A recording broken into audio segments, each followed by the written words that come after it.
नमस्कार मित्रों, प्रेरणादायक कहानियों, मोटिवेशनल स्टोरी के इस सत्र में आप सभी मित्रों का हार्दिक स्वागत है, अभिनंदन है।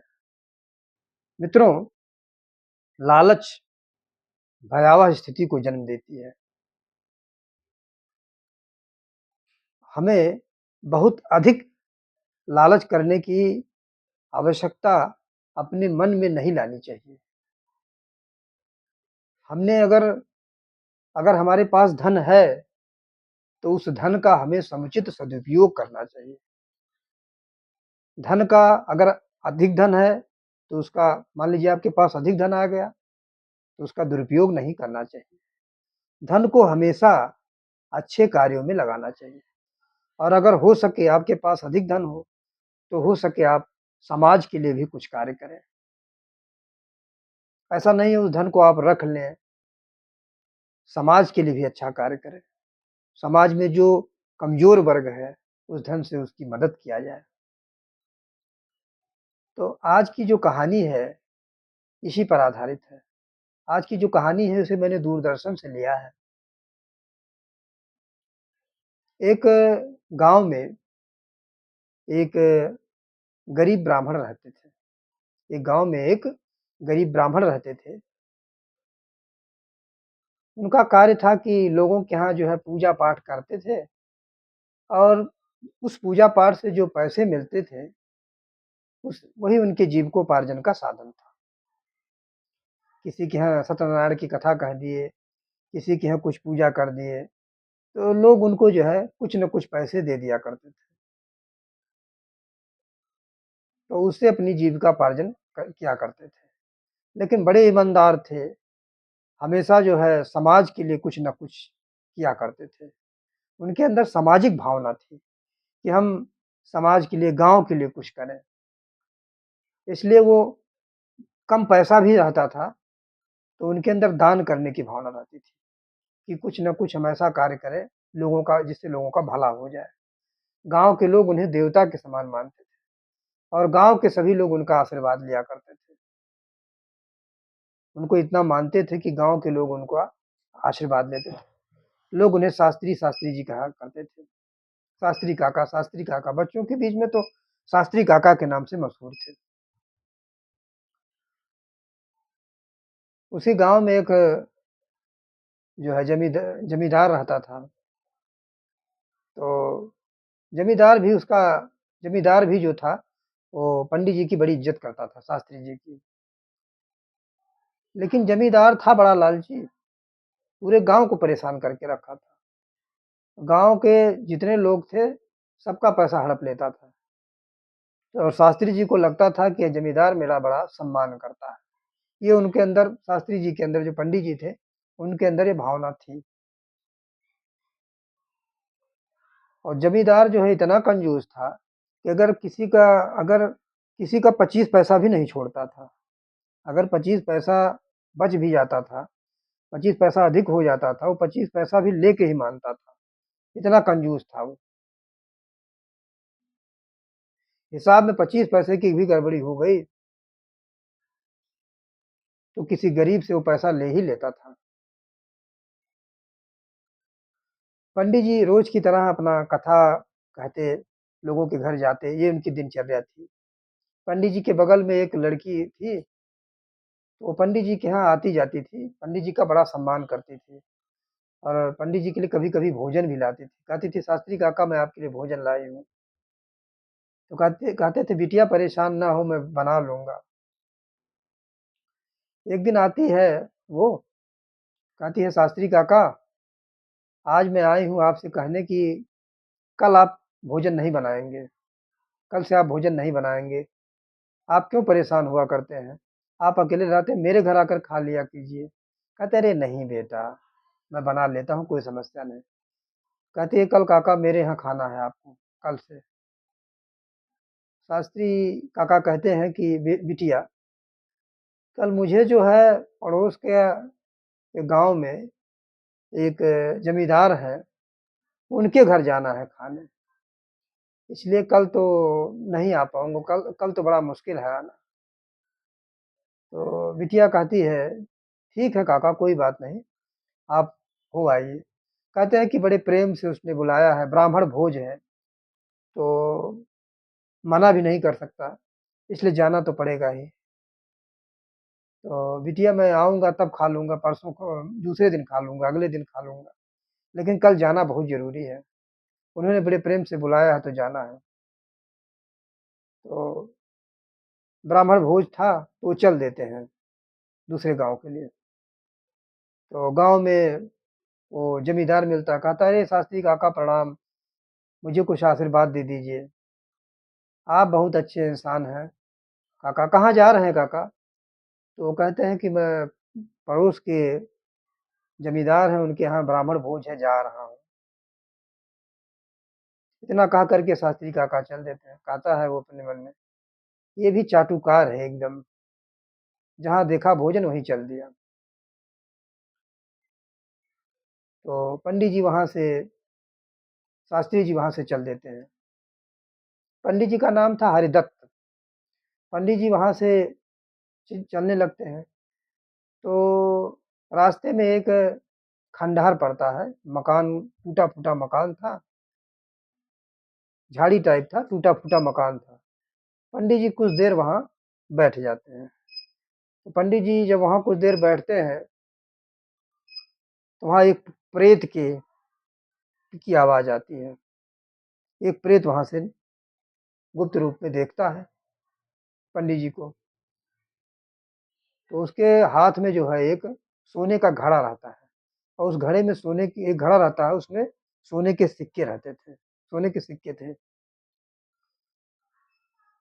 वो सोचता है, वो प्रेत सोचता है कि इतना धन मेरे पास है, इस धन का मैं क्या करूँगा? और इस धन को मैं अगर इन शास्त्री जी को दे दूँ, पंडित जी को, ब्राह्मण देवता को, तो इस घड़े का सदुपयोग कर देंगे, अच्छे कार्यों में लगाएँगे।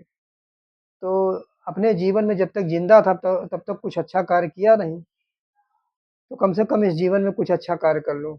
प्रेत बनने के बाद भी कुछ अच्छा काम अगर कर सकूँ, तो ये मेरे लिए बहुत अच्छी बात होगी। तो अगर मैं इस धन को इस ब्राह्मण को दे देता हूँ, तो ये ब्राह्मण बहुत संस्कारी है, अच्छा है। प्रेत ने जान लिया था कि ब्राह्मण अच्छा है, तो दे दूँगा तो ये इस पैसे का, ये जो धन है, इसका सदुपयोग करेगा, तो मुझे उसका पुण्य मिलेगा। पंडित जी ध्यान मुद्रा में बैठे हुए थे अपना, किसी ख़्यालों में बैठे हुए थे, सोच रहे थे कुछ। तभी प्रेत आवाज़ लगाता है, कहता, "ओ ब्राह्मण देवता, ओ ब्राह्मण देवता।" अब ब्राह्मण देवता जब उसका वो रूप देखते हैं तो डर जाते हैं, डर कर भागने लगते हैं। वो कहता है, ब्राह्मण देवता, मेरे पास देखिए सोने का घड़ा है, इसे तुम ले लो, इसे तुम ले लो। ये सोने का घड़ा है, मेरे काम का नहीं, इसे मैं तुम्हें देना चाहता हूँ। तो पंडित जी अब हनुमान चालीसा पढ़ने लगते हैं, जय हनुमान ज्ञान गुण सागर। लगता है ये कोई प्रेत आ गया है, भागने लगते हैं, भागते-भागते अब प्रेत उनका पीछा करता है। पंडित जी आगे-आगे, प्रेत पीछे-पीछे। अब पीछा करते-करते कहीं एक पत्थर लग जाता है तो पंडित जी गिर जाते हैं। गिर जाते हैं तो उठ तो पाते नहीं, तो प्रेत खड़ा हो जाता है सामने। कहता है, प पंडित जी, मैं ये धन मेरे पास है, घड़ा मेरे पास है, मैं आपको देना चाहता हूँ। इसलिए देना चाहता हूँ, अपनी पूरी बात बताता है कि मैं इसलिए देना चाहता हूँ कि इस धन का आप सदुपयोग करेंगे, अच्छे कामों में लगाएँगे, तो मुझे उसका पुण्य मिलेगा। मैं इसलिए ये धन देना चाहता हूँ आपको, तो आप ले लो इसे, आपसे निवेदन है आप ले लो। तो बहुत निवेदन करता है तो पंडित जी उस घड़े को ले लेते हैं। तो पंडित जी उस घड़े को लेकर के घर आते हैं। पंडित जी जब उस घड़े को लेकर के घर आते हैं, तो उस घड़े में देखते हैं कि बहुत सारे सोने के सिक्के हैं, चौंकते हैं, कहते हैं, "अरे! इतना धन!" बड़े प्रसन्न होते हैं। तो उस धन को वो क्या करते हैं, सब में बाँट देते हैं, बाँटते रहते हैं। और बगल वाली जो लड़की रहती है, वो आती है, वो कहती है, "शास्त्री काका, आप जैसे इंसान बहुत मुश्किल से मिलते हैं संसार में। आप कितने नेक दिल और सच्चे इंसान हैं कि आपको घड़ा मिला, आप उस घड़े को में जो पैसा है, जो मुद्रा है उसको लोगों के बीच में गरीबों को दान कर रहे हैं। ऐसे लोग कहाँ मिलेंगे? तो उस पैसे को वो जो है उसमें में जो सिक्का रहता है उसको दान करते हैं। लेकिन इतना धन था वो कहाँ खत्म होता। एक दिन पंडित जी कुछ ख़्यालों में बैठे हुए चारपाई पे बैठे हुए थे। तभी बगल की बिटिया आती है जो उनके पास बराबर आती है। वो कहती है पंडित वो कहती है शास्त्री काका आप क्या सोच रहे हैं? किस लिए परेशान हैं? क्या सोच रहे हैं? तो कहते हैं कि बिटिया वो भूत ने जो है वो प्रेत ने मुझे घड़ा दिया था। मेरे ऊपर बहुत बड़ा उपकार किया था। उसने मेरी गरीबी दूर करने का प्रयास किया। उसने घड़ा इस उद्देश्य से दिया कि मैं इसका सदुपयोग करूँगा और मेरी गरीबी भी दूर हो जाएगी। उसकी सोच कितनी अच्छी थी। मैं सोच रहा हूँ बिटिया कि मैं तीर्थ यात्रा कराऊँ और तीर्थ यात्रा करके मैं तीर्थ यात्रा करूँ और गया भी चला जाऊँ और गया जाकर के पिंडदान भी कर दूँ। जो प्रेत है उसको मुक्ति मिल जाए कम से कम। उसने मेरे लिए इतना किया है, तो मुझे उसके लिए कुछ करना चाहिए। तो सोचता हूँ बेचारे को मुक्ति तो मिल जाए कम से कम। तो बिटिया कहती है, "काका, ये तो आपके बहुत अच्छे विचार हैं, बहुत ही सुंदर विचार हैं, आपको ऐसा करना चाहिए।" तो पंडित जी कहते हैं ब्राह्मण देवता बिटिया से, कहते हैं, "बिटिया लेकिन ये मैं सोच रहा हूँ यात्रा जाने से पहले ये जो मेरे पास घड़ा है, मैं सोच रहा था कहाँ रखूँ इस घड़े को?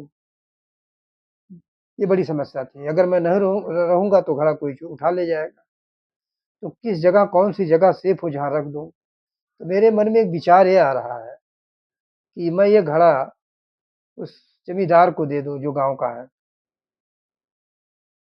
बिटिया जब सुनती है कहती है, "अरे वो मूर्ख, वो दुष्ट, उस दुष्ट के पास काका कभी मत देना, वो बड़ा दुष्ट है। वो आपका पैसा ले लेगा और देगा भी नहीं। पूरा गाँव उससे परेशान है। सबसे ज़बरदस्ती पैसे ले लेता है। काम करा कर के ज़्यादा पैसा ले लेता है लोगों से।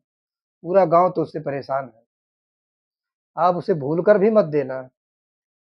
तो शास्त्री जी भोले-भाले, वो कहते हैं कि जो है, "अरे बिटिया, वो मुझ पे भरोसा करता है, तो दे दूँ, कोई दिक्कत नहीं है, वो मेरा बड़ा सम्मान करता है।" कहती है, "काका बहुत बड़ी गलती कर रहे हो, लेकिन नहीं मानोगे तो भाई क्या बताऊँ?" बिटिया वहाँ से चली जाती है। अब शास्त्री जी जो है, उस घड़े को लेकर के उस जमींदार के पास जाते हैं। तो जमींदार कहता है, "कहो काका, कहो शास्त्री जी, शास्त्री काका किस लिए आए हैं?" तो शास्त्री जी कहते हैं, "मैं इसलिए आया हूँ कि मैं तीर्थ यात्रा जा रहा हूँ। तो मैं सोच रहा हूँ ये घड़ा आपके पास रख दूँ, ये घड़ा इसमें सोने के कुछ सिक्के हैं, गिन लो, इसको सँभाल के रख लो।" तो कहता है, "अरे गिनना क्या है?" जमींदार कहता है, गिनना मतलब गिनना क्या है उसको? जो होगा ठीक ही होगा। आप चिंता मत करें, मैं इसे बहुत सँभाल कर रखूँगा और आपके आने तक बहुत सुरक्षित रहेगा। आप आएँगे तो मैं आपको लौटा दूँगा।" कहते हैं, "ठीक है।" वहाँ से वो तीर्थ यात्रा के लिए चले जाते हैं। अब वो हर जगह ब्राह्मण देवता तीर्थ यात्रा करते हैं। बनारस जाते हैं, इलाहाबाद जाते हैं, प्रयागराज, हरिद्वार सब जगह से होते हुए वो गया भी जाते हैं और गया जा कर के जो है वो पिंडदान करते हैं। और जब पिंडदान करते हैं तो उस पिंडदान से जो प्रेत जिसने पंडित जी को धन दिया था, उसे मुक्ति प्राप्त हो जाती है। बड़ा प्रसन्न होता है। वो प्रेत कहता है कि पंडित जी ने पिंडदान किया और मुझे मुक्ति मिल गई। बहुत भले इंसान हैं पंडित जी। अब वो जो है पंडित जी तीर्थ यात्रा करके गाँव की ओर चले आते हैं। गाँव में सब लोग उनका आशीर्वाद लेते हैं, जैसे ही आते हैं तीर्थ यात्रा से। एक व्यक्ति आकर के जमींदार से कहता है कि मैं जा रहा हूँ शास्त्री काका आए हैं उनका आशीर्वाद लेने। साहूकार कहता है शास्त्री काका आ गए? कहता है हाँ, आ गए हैं। तो वो चला जाता है शास्त्री जी से आशीर्वाद लेने। शास्त्री जी सोचते हैं कि घड़ा तो मैंने जमींदार के पास रखा था, जाऊँ ले लूँ घड़ा। तो वो घड़ा लेने जमींदार के घर चले जाते हैं।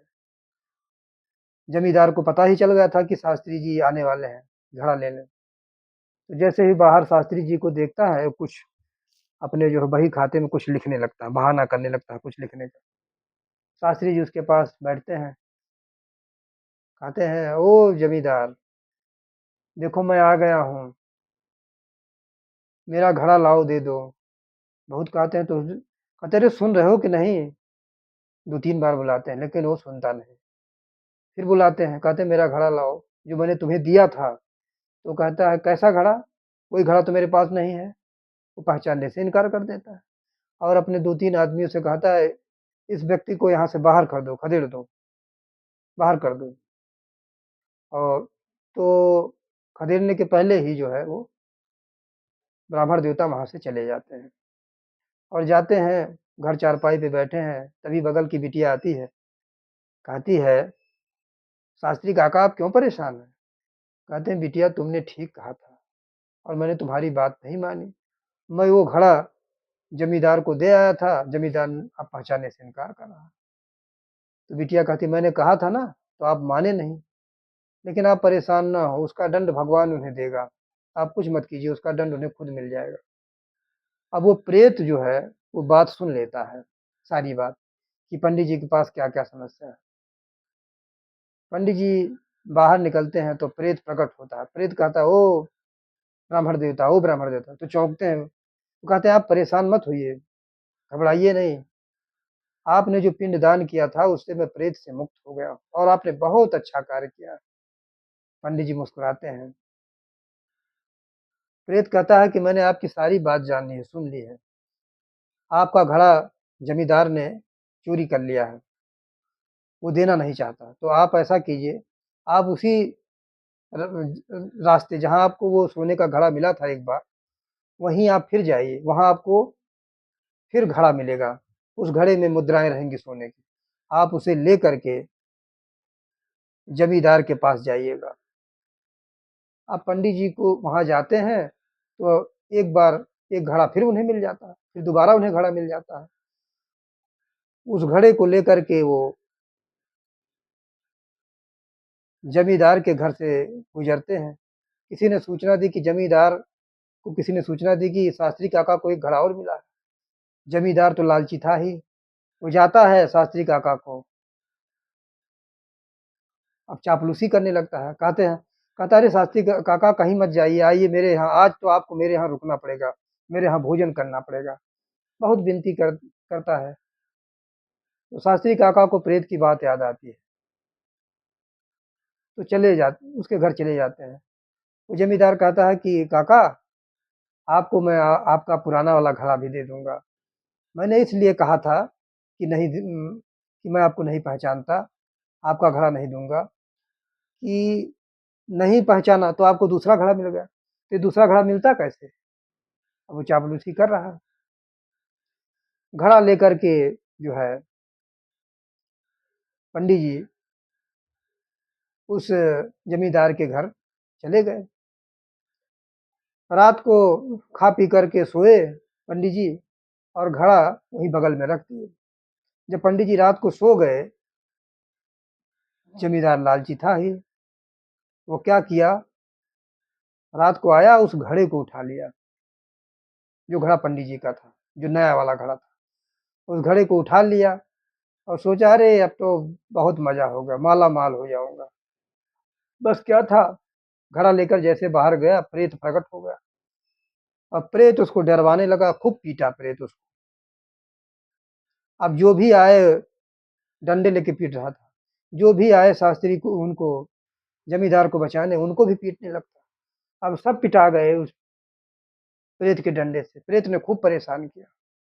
अब वो चिल्लाने लगे, शास्त्री काका बताओ, बचाओ, बचाओ, शास्त्री काका बचाओ, बचाओ।" तभी एक व्यक्ति शास्त्री काका को जगाता है, कहता, "काका, वो जमींदार साहब को कोई मार रहा है।" अब ये तो पता नहीं रहता कौन मार रहा है, खाली डंडा ही दिखता है, प्रेत तो दिखता नहीं। लोगों को। लेकिन शास्त्री जी जब जाते हैं तो उन्हें वो प्रेत दिख जाता है। कहता है, "ओह हो! ये प्रेत यहाँ पे है।" प्रेत प्रणाम करता है। शास्त्री जी का अपने मन में सोचते हैं, "ओह हो!